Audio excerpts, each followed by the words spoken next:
Di belakang saya ini lihat adalah Danau Toba.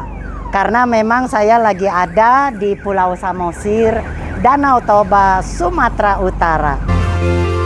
Tiada satu pun yang luluh dari karya kasih-Mu yang mulia. Bagi-Mu segala pujian, hormat, kemuliaan.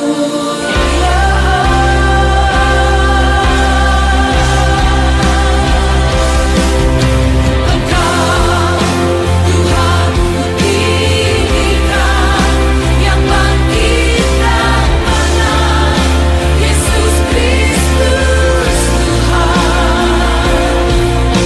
Raja muliakan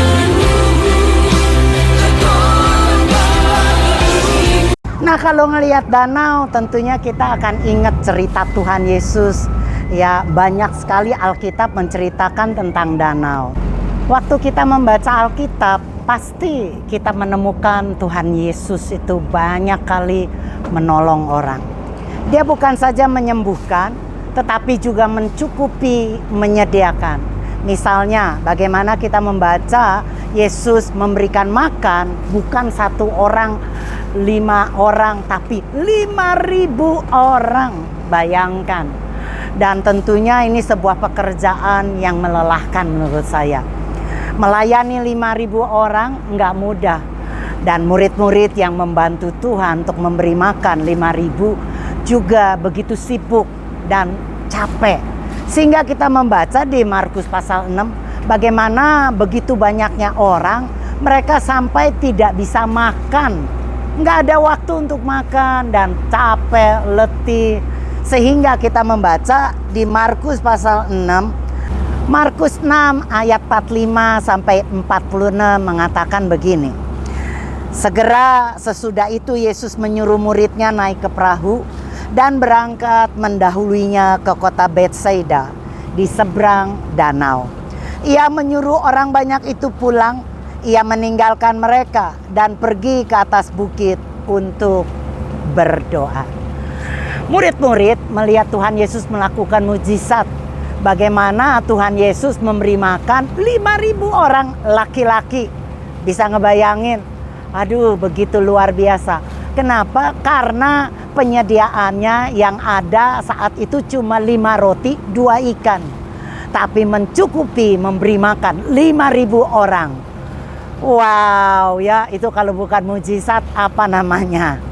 Nah, pada waktu itu ya murid-murid sudah membantu, melayani dan capek letih. Sehingga Tuhan Yesus menyuruh mereka berangkat dulu naik kapal menyeberang ke Betsaida. Sedangkan Yesus tinggal, dia naik ke bukit dan berdoa. Apa yang terjadi pada waktu murid-murid naik kapal? Ya, di tengah perjalanan itu tiba-tiba datang angin yang begitu kencang sehingga membuat mereka itu menjadi masalah. Kita lihat ini ya, ayat ke-47 sampai ke-48 dari Markus 6 bunyinya begitu.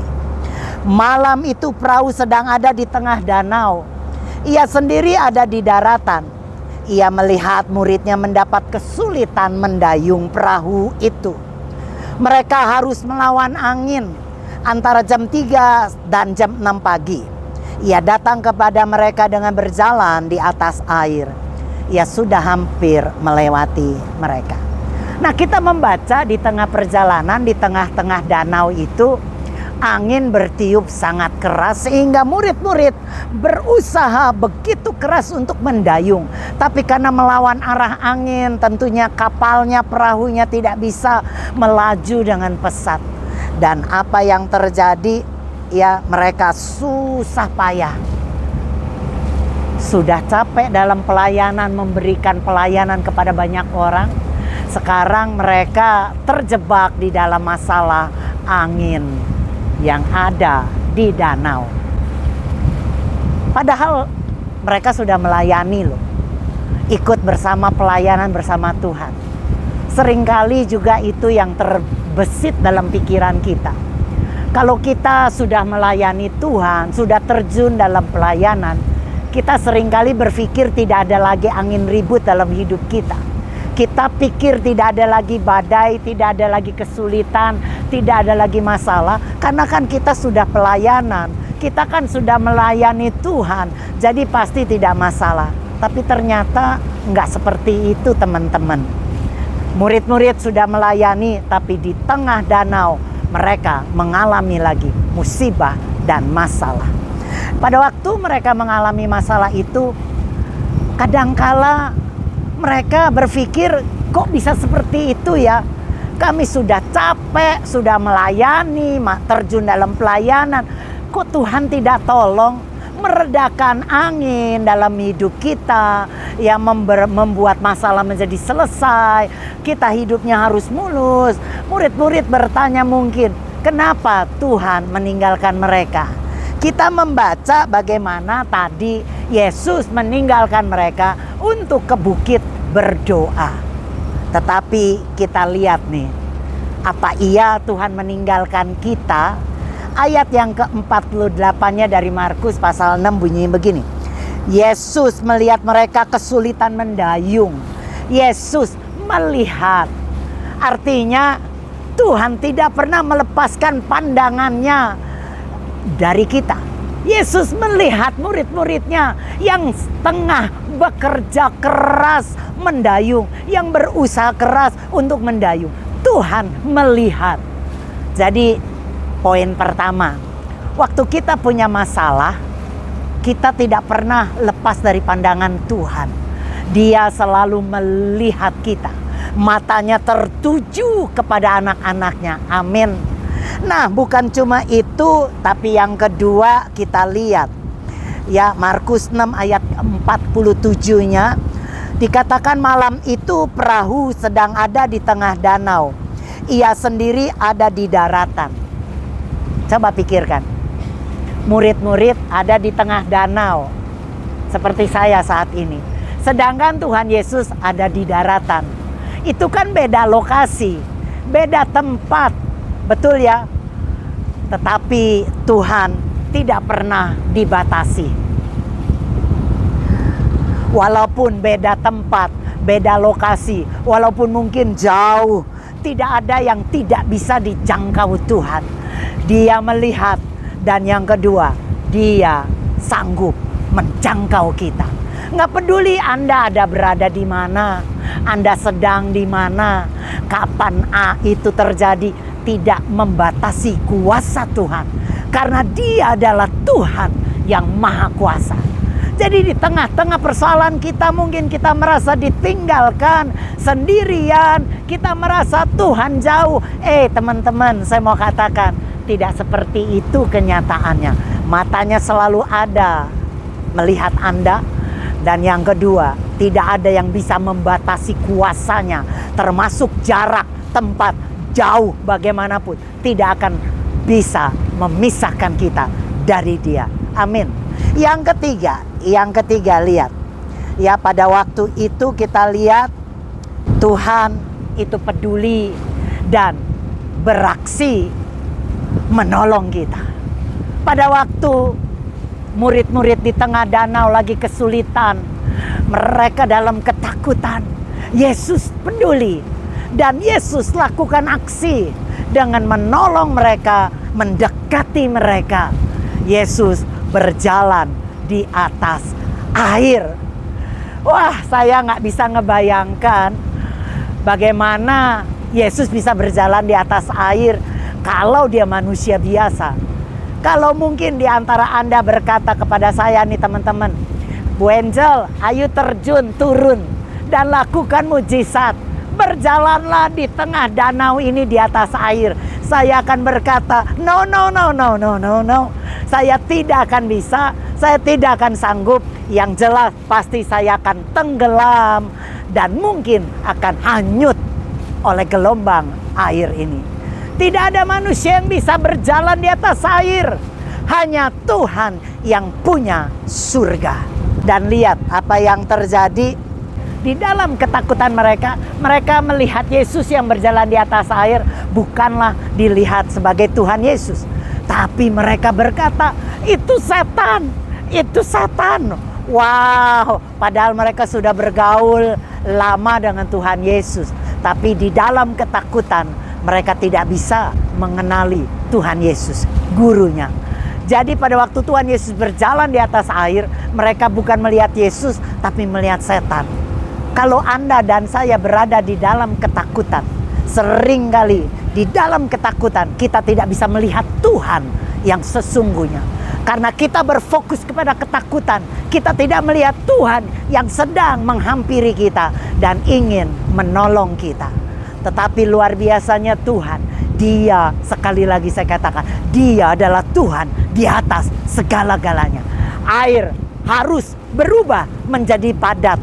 Pada waktu kakinya menjejakkan air di danau, maka air yang adalah cairan tiba-tiba berubah menjadi padat, di mana kaki Yesus bisa dijejakkan di atas air. Mengapa? Karena menurut saya air itu tiba-tiba menjadi padat. Bagaimana Tuhan membuat mujizat? Dalam hitung-hitungan matematika, 5 roti, 2 ikan bisa dilipat gandakan, memberi makan 5.000. Kalau itu ahli hitung-hitungan matematika, orang yang pintar sekalipun di dalam merancang, menghitung pengeluaran atau biaya atau merancang anggaran, tidak ada yang sanggup. Bagaimana caranya 5 roti bisa memberi makan 5.000? Itu di luar akal nalar kita. Tapi itulah Tuhan.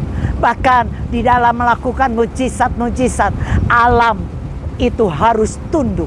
Angin, alam, semua harus tunduk. Iblis, setan sekalipun harus tunduk di dalam namanya. Bagaimana kita membaca orang yang dirasuk iblis, orang yang kerasukan, dihentikan. Dan Tuhan berkata, berhenti, keluarlah, enyahlah. Maka iblis harus keluar. Bahkan menurut saya alam kematian pun harus tunduk kepada Yesus. Di mana kita membaca Lazarus dikatakan, bangkitlah, keluarlah. Lazarus yang 4 hari sudah mati, tiba-tiba keluar dari alam maut. Saudara bayangkan betapa bangganya kita punya Tuhan Yesus seperti itu. Nah, di dalam ketakutan mereka waktu melihat Yesus berjalan dan mereka berkata kepada teman-temannya itu setan, Tuhan berkata begini, ya dikatakan begini di ayat yang ke-49 sampai 50, ketika mereka melihatnya berjalan di atas air, mereka menyangka bahwa ia adalah hantu, lalu mereka berteriak ketakutan. Semua muridnya melihatnya dan mereka sangat ketakutan. Tapi Yesus segera berkata kepada mereka, jangan khawatir, ini aku, jangan takut. Di dalam bahasa Indonesia kita cuma membaca jangan khawatir, ini aku, jangan takut. Tapi kalau kita membaca terjemahan bahasa Inggris, ada satu kata yang membuat saya itu wow, ya dikatakan apa? Dalam bahasa Inggris dikatakan be of good cheer. Artinya bergembiralah. Kuatkanlah hatimu, bersukacitalah, jangan takut, ini aku. Jadi di tengah persoalan angin badai yang menerpa hidup Anda teman-teman, jangan pernah gentar. Kenapa? Karena Dia tidak pernah melepaskan pandangannya, matanya selalu tertuju kepada kita. Yang kedua, tidak masalah kita berada di mana, tidak ada yang bisa membatasi kuasa Tuhan. Yang ketiga, Dia sangat peduli dan siap menolong kita. Di tengah ketakutan, mungkin kita tidak bisa melihat Tuhan, tapi Dia berkata, ini aku. Jangan takut, bergembiralah, kuatkanlah hatimu. Amin. Jadi saya mau berkata kepada teman-teman yang punya masalah hari ini, jangan takut. Ada Yesus.